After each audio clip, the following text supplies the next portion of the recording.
একটি নামের সাথে লুকিয়ে আছে ভয়ঙ্কর এক জগৎ। এই জগতের অপরাধীরা দুনিয়ার নৃশংসতার সব সীমা অতিক্রম করে ফেলেছে। বলছি জেফ্রি অ্যাপস্টেইনের কথা। এই কুখ্যাত পীড়ক অ্যাপস্টেইনের প্রায় 30 লাখ নথি নিয়ে রীতিমতো ঝড় বইছে বিশ্বে। অ্যাপস্টেইন নথিতে উঠে এসেছে প্রভাবশালী এবং ক্লিন ইমেজের বিলিয়নিয়ার আইডলদের নাম। নথিতে এসেছে মার্কিন প্রেসিডেন্ট ডোনাল্ড ট্রাম্প, সাবেক প্রেসিডেন্ট বিল ক্লিন্টন, ধনকুবের ইলন মাস্ক থেকে শুরু করে মাইক্রোসফটের সহ প্রতিষ্ঠাতা বিল গেটস, ব্রিটেনের প্রিন্স অ্যান্ড্রু মাউন্ট ব্যাটেনের নামও। শুধু তাই নয়, সারা জাগানো পদার্থবিদ স্টিফেন হকিং এবং সঙ্গীতশিল্পী মাইকেল জ্যাকসনেরও নাম আছে এই তালিকায়। আছেন খেলা জগতের আইকন লিওনেল মেসি থেকে শুরু করে ক্লিন ইমেজের অধিকারী সচিন টেন্ডুলকারের নামও।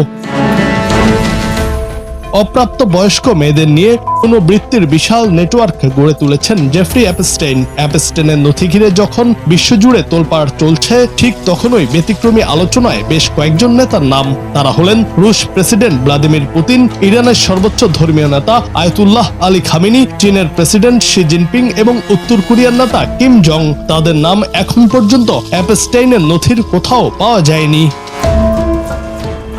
অ্যাপস্টেইন ফাইলে পুতিন, খামেনি, কিম, জিনপিং এর নাম না থাকার নেপথ্যে কি, সেটিও স্পষ্ট হচ্ছে ধীরে ধীরে। এই নেতারা মূলত পশ্চিমাদের ঘোর বিরোধী। অ্যাপস্টেইনের নেটওয়ার্ক মূলত যুক্তরাষ্ট্র, ব্রিটেন এবং ইউরোপের অভিজাত সামাজিক এবং রাজনৈতিক পরিমণ্ডলের মধ্যেই সীমাবদ্ধ ছিল।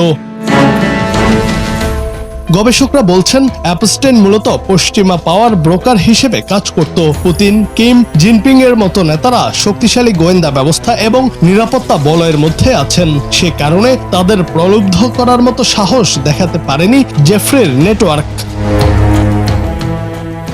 নিপীড়নের অপরাধে দোষী সাব্যস্ত অ্যাপস্টেইন 2019 সালের 10 আগস্ট নিউ ইয়র্কের একটি কারাগারে মারা যান। রহস্যজনকভাবে মৃত্যু হয় কুখ্যাত অপরাধীর। যদিও তখন কারা কর্তৃপক্ষ বলেছিল অ্যাপস্টেইন নিজের জীবন নিজে নিয়েছেন।